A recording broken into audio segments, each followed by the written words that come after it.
मा प्रमाद मनुयु चेथ मा कामरति संवथवम अपमातो ही झायतो पम्मोति विपुलम सुखम। कामरति का मत गुणगान करो, मत गुणगान करो वासना का, क्योंकि जितना तुम गुणगान करते हो अपने गुणों से ही तुम प्रभावित होते चले जाते हो। आदमी आत्मसम्मोहित होता है, आत्मसम्मोहन में गिर जाता है। तुमने कभी सोचा तुम जिस चीज का गुणगान करते हो वह चीज तुम्हारे मन में समा गई। गुणगान तुम्हारा ही तुम्हें प्रभावित करता है। जैसा बोलते हो उसका प्रभाव तुम्हारे ऊपर गिरता है, चाहे अच्छा हो या बुरा। तुम जो भी तुम्हारे मुंह से बोलो उसका प्रभाव तुम्हारे ऊपर भी गिरेगा। तुम जो देखते हो उसका प्रभाव तुम्हारे ऊपर गिरेगा। तुम जो सुनते हो उसका प्रभाव तुम्हारे ऊपर गिरेगा। ये आज तुम जिस अवस्था में हो ना उसका कुल कारण तुम ही हो। तुम खुद जिम्मेदार हो। तुमने क्या देखा, तुमने क्या सुना, तुमने क्या पढ़ा। इसलिए महावीर कहते हैं, महावीर और बुद्ध दोनों ही कहते हैं कि काम कथा मत सुनो। अब जो संन्यास्त होना चाहते हैं इनके लिए मैं कह रहा हूं ये बात कि बुद्ध कहते हैं कि काम कथा मत सुनो, लेकिन तुम्हारा काम पहले वही है, तुम वही पहले देखते हो। न्यूज लगी, कुछ आया, देख लिया, पहले मूवी देख ली, रेडियो सुन लिया, किताब पढ़ ली, पेपर पढ़ लिया, कविताएं पढ़ ली, सारे का सारा उसके अंदर काम भरा है। मैं बार बार यह कह रहा हूं जिनको संन्यास्त होना है उनके लिए मैं कह रहा हूं ये बात, गृहस्थ लोगों के लिए नहीं। और फिर काम वासना जब पकड़ती है तब घबराते हो कि हमने ब्रह्मचार्य का व्रत लिया था लेकिन हो नहीं पा रहा है, बड़ी मुश्किल है, क्या करे, कैसे छुटकारा पाए इससे, क्या शीर्षासन करे, क्या लॉक लगा ले, परेशान हो जाते हो। काम वासना से छुटकारा नहीं मिलता। काम वासना वस्तुतः कुछ भी नहीं है, सम्मोहन है, हिप्नोटाइज। और जिस चीज के प्रति भी तुम सम्मोहित होते चले जाओ, सम्मोहन का अर्थ है जिसका भी तुम सुझाव अपने को देते चले जाओ वह चीज रसपूर्ण हो जाती है। रस आदमी स्वयं डालता है, रस वस्तु में नहीं, रस तुम में है, तुम डालते हो। इसीलिए प्रत्येक संस्कृति, प्रत्येक सभ्यता अलग अलग तरह की चीजों में उत्सुक हो जाती है, पर जिसमें तुम उत्सुक हो जाते हो, जिसमें उत्सुकता हो जाती है, उसी में सौंदर्य और काम वासना का जन्म होता है। हजारों संस्कृतियां जमीन पर है, उन्होंने अलग अलग चीजों में सौंदर्य देखा। जिसमें सौंदर्य देखना चाहा है वही दिखाई पड़ गया। बुद्ध कहते हैं कामरति का मत गुणगान करो, रुको, सोचो, थिंक, क्योंकि जिस चीज का तुम गुणगान करोगे तुम उस तरफ अनजाने में आकर्षित होते चले जाओगे। आदमी अपने ही बातों से प्रभावित होते चले जाता है। तुमने कभी देखा रास्ते में अंधेरे में किसी गली कूचे से गुजरते हो अकेले, डरते हो ना, तो क्या करते हो? मन में गीत गाना गाते हो या सीटी बजाते निकल जाते हो। क्या फायदा सीटी बजाने का, क्या फायदा गाना गाने का? तुम्हारी ही सीटी है ना, इसमें तो कुछ कोई सार नहीं। लेकिन अपनी ही सीटी का आवाज सुनकर, अपने ही गाने की आवाज सुनकर थोड़ी हिम्मत बढ़ती है। वक्त निकल जाता है। जैसे कि हम अकेले नहीं है, अपने ही गाने कान पे पड़ गए, अच्छा लगता है, ध्यान नहीं रहता आजू बाजू। फिर तुम अपने ही जीवन को अपने ही सुझाव से भर लिया,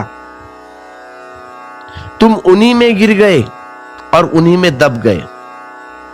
तुम्हारा सुझाव ही तुम्हारा संसार है, तुम्हारा आत्मसम्मोहनी ऑटोहिप्नोसिस ही तुम्हारा संसार है। और जब बुद्ध या आदि शंकराचार्य कहते हैं कि संसारी माया है, तो तुम यह मत समझना कि इन चांद तारों को, इन वृक्षों को, इनके संबंध में वे कह रहे, वे उस संसार के संबंध में कहते हैं जो तुमने अपने चारों तरफ खड़ा किया है, जिसको तुम ही अपने सपनों में रंग लिया, जिसके रंग तुम्हारे मन के दिए हुए। यह संसार तो बड़ा सत्य है, लेकिन इस संसार का तुम्हें कोई पता नहीं। तुम्हें तो वही दिखाई पड़ता है जो तुम देखना चाहते हो, तुम्हें तो वही दिखाई पड़ता है जिसकी तुमने कामना की हो। पूरी मनुष्य जाति कामरति के गुणगान में पागल हो गई है, या कहिए पागल हुई जा रही है। देखिए कविताएं पढ़ते हो ना, कविता 100 में से 99% कविताएं काम वासना पे ऊपर होती है। मेरी प्रियसी व्हाटएवर XYZ, उनका ही गुणगान। तुम्हारे उपन्यास, तुम्हारे शास्त्र काम शास्त्र के ऊपर लिखे गए हैं। फिल्म लिखी है, पिक्चर देखते हो ना मूवी थिएटर के ऊपर जाके, सब प्रेम काम वासना के ऊपर। हर चीज काम वासना के आसपास घूमती रहती है।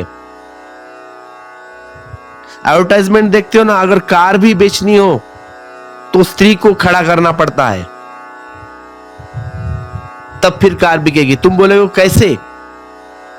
देखिए एक स्त्री कार की एडवर्टाइजमेंट कर रही है, XYZ कुछ बता रही है कार के बारे में, कहिए या और कुछ, तो तुम्हारी आंख की पुतलियां बड़ी हो जाती है वो जब तुम ऐड देखते हो। तब जैसे ही आंख की पुतलियां बढ़ गई, उस स्त्री के साथ वो कार भी तुम्हारे अंदर गई, या जो भी प्रोडक्ट का वो एडवर्टाइजमेंट करती है उसके साथ वो भी तुम्हारे अंदर गया। समझ लिए लक्स का ऐड है, गई साबन अंदर, बाजार में गए और खरीद ली साबन।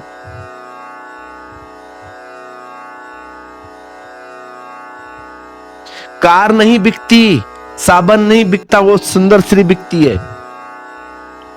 कुछ भी बेचना हो, पेस्ट बेचना हो, कुछ खाद्य पदार्थ बेचना हो, आइसक्रीम बेचना हो, जो भी, दिखा दी सुंदर स्त्री।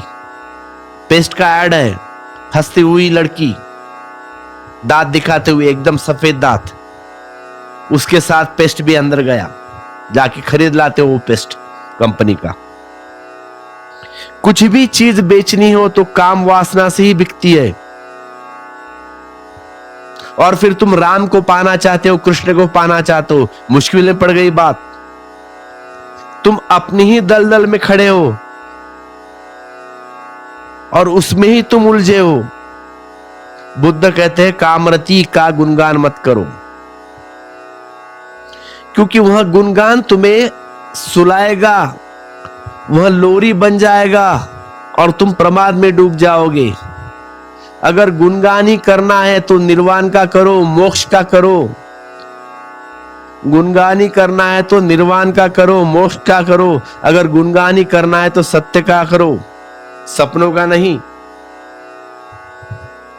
लेकिन सत्य को सुनने कौन आता है? सत्य का गुणगान सुनने की किसकी इच्छा है?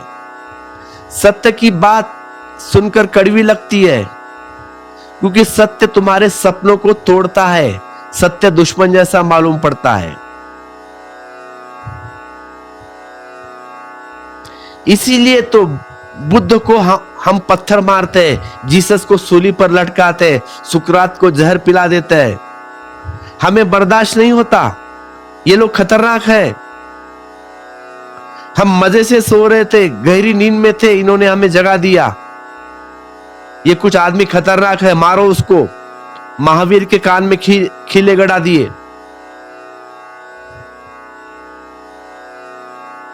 जैसे सर्दी की रात अगर तुमने किसी को कहा सुबह उठा देना, बोलते हो ना कभी कभी अपने बेटे को, लड़की को, पत्नी को, जल्दी उठाना, मुझे आज थोड़ा वॉक पे जाना है। अब तुमने ही कहा था और पत्नी उठा ले सवेरे 5 बजे, चिल्लाते हो, नाराज होते हो उसके ऊपर, आज नहीं हम कल से वॉक करेंगे।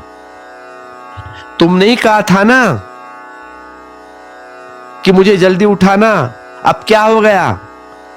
कभी कभी अलार्म लगा दे तो अलार्म बज गया 4 बजे या 5 बजे, उठाकर पटक दिया अलार्म। क्या है अलार्म का कसूर? अलार्म तो तुमने ही लगाया ना, और तुम्हारे बाजू में तुमने ही रखा है।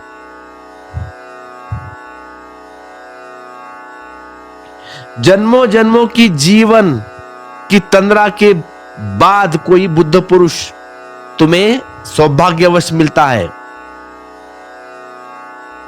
तब तुम्हें दुर्भाग्य मालूम पड़ता है कि ये क्या आ गई मुसीबत। चुपचाप हम मजे से जी रहे थे, करवट लेते थे, थोड़ा और सो लेते, लेकिन ये कहां आ गया कमबख्त। ध्यान रखो, अगर तुम बुद्ध पुरुषों की वाणी भी सुनते हो तो भी धीरे धीरे तुम पाओगे तुम्हारे आसपास जो झूठ का जाल है वह खिसकने लगा। सत्य की किरण भी गहन से गहन अंधेरे को तोड़ने में समर्थ है। एक छोटी सी किरण, जन्मों जन्मों का अंधेरा टूट जाता है। प्रमाद में मत लगे रहो, कामरती को मत गुणगान करो। प्रमाद रहित व ध्यान में लगा पुरुष विपुल सुख को प्राप्त होता है। एक ही सुख है और वह सुख है स्वयं में रमन। एक ही सुख है, वह सुख है दूसरों में रमन का नहीं।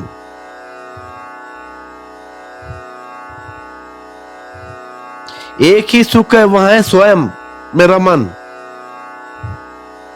काम वासना का सार है दूसरों में सुख की आशा।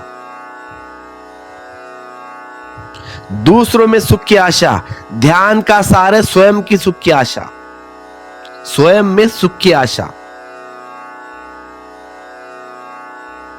बस ये 2 ही यात्राएं हैं, या तो दूसरों को खोजो या अपने को। जिसने दूसरे को खोजा वह अपने को न खोज पाएगा। जिसने अपने को खोजा उसे दूसरे की खोज करने की जरूरत नहीं। जिसने अपने को पा लिया उसने सब पा लिया।